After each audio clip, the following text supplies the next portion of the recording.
मध्य प्रदेश के ग्वालियर चंबल संभाग में लगातार हो रहे रेत के अवैध खनन को लेकर हाईकोर्ट की ग्वालियर बेंच में एक जनहित याचिका लगाई गई, जिसमें कहा गया कि भिंड जिले के सिंध नदी में लगातार रेत का अवैध उत्खनन किया जा रहा। खनन करने की अनुमति केवल 6 फीट की है, लेकिन रेत के खनन के लिए 200 फीट से ज्यादा गहरे गड्ढे किए जा रहे हैं, जिसके कारण नदियों में जलीय जीवों का अस्तित्व खतरे में है। साथ ही शासन को एक बड़े राजस्व की हानि हो रही है, क्योंकि हर रोज सैकड़ों डंपर रेत अवैध तरीके से मध्य प्रदेश और उत्तर प्रदेश में सप्लाई हो रही है, जिन्हें रोकने में पुलिस और प्रशासन नाकाम है। पुलिस प्रशासन ने चेक पोस्ट भी नहीं बनाए जिससे अवैध खनन करने वालों को पकड़ा जा सके। याचिका को सुनने के बाद कोर्ट ने मामले की अगली सुनवाई अब 21 जनवरी की तारीख तय की है।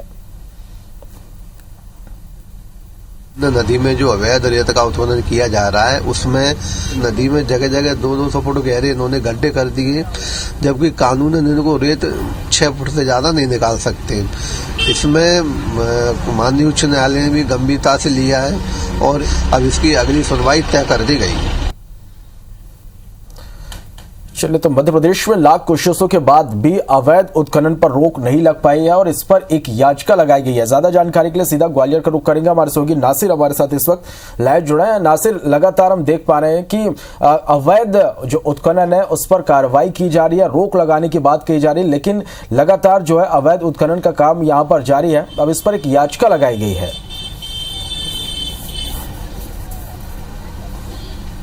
देखिए श्रवण, लगातार मध्य प्रदेश के ग्वालियर चंबल संभाग की बात करें तो यहाँ पर रेत उत्खनन किसी भी कीमत पर रुकने का नाम नहीं ले रहा है और रेत उत्खनन को रोकने की अगर कोशिश पुलिस और प्रशासन के लोग भी करते हैं तो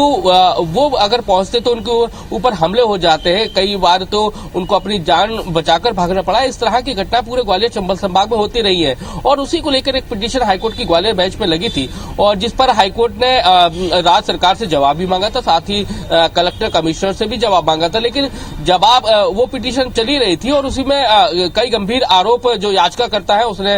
उठाए हैं। उन्होंने कहा कि अगर वैध खनन भी हो रहा है तो उसमें 6 फीट की अनुमति होती है, लेकिन देखने में ये आ रहा है कि भिंड की सिंध नदी है, वहां पर 200 फीट से ज्यादा गड्ढे कर दिए गए हैं और उसके साथ ही कई डंपर रेत का उत्खनन है वो लगातार हो रहा है और जो भिंड का जो एरिया है वहां से उत्तर प्रदेश कनेक्टिंग है, तो कहीं ना कहीं मध्य प्रदेश के साथ साथ उत्तर प्रदेश में भी जो अवैध रेत है मध्य प्रदेश का वो बेचा जा रहा है। तो कहीं ना कहीं जो अवैध रेत खनन माफिया है वो मध्य प्रदेश के ग्वालियर चंबल संभाग में बहुत हावी है और वो किसी भी कीमत पर किसी भी सूरत में अवैध उत्खनन कर रहे हैं। अगर कोई कोशिश भी करता है, उनको पुलिस या प्रशासन के लोग अगर उनको रोकने की भी कोशिश करते हैं तो उनके ऊपर हमले हो रहे हैं और उसकी बानगी कई बार देखने को मिली है, क्योंकि लगातार हम देखें तो पत्थर माफियाओं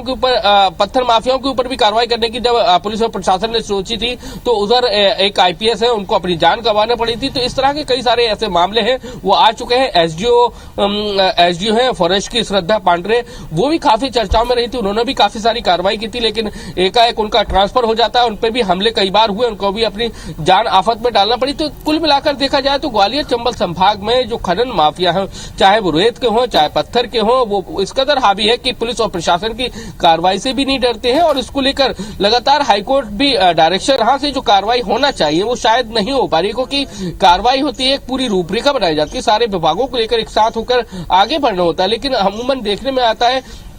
कि फॉरेस्ट विभाग अकेला कार्रवाई करने के लिए चले जाता है या पुलिस विभाग अकेला कार्रवाई करने के लिए चले जाता है, तो कहीं ना कहीं वो इसका फायदा उठा लेते हैं। जो माफिया है उनके ऊपर हमला कर देते हैं, एक पूरी रणनीति के साथ में कोई योजना के तहत में वो कार्रवाई नहीं करते हैं, जिसके चलते लगातार इस तरह की घटनाएं हो रही हैं। हालांकि अब ये मामला हाईकोर्ट की ग्वालियर बेंच में पहुंच चुका है। 21 तारीख को सुनवाई है तो उसमें देखना होगा कि हाईकोर्ट इस पूरे मसले पर क्या कहता है। चलिए नासिर, अब देखना यही होगा कि आखिर कब तक कोई बड़ी कार्रवाई यहां पर होती है और आखिर कब तक इस अवैध उत्खनन पर रोक लग पाती है। बहुत शुक्रिया आपका इस पूरी जानकारी के लिए।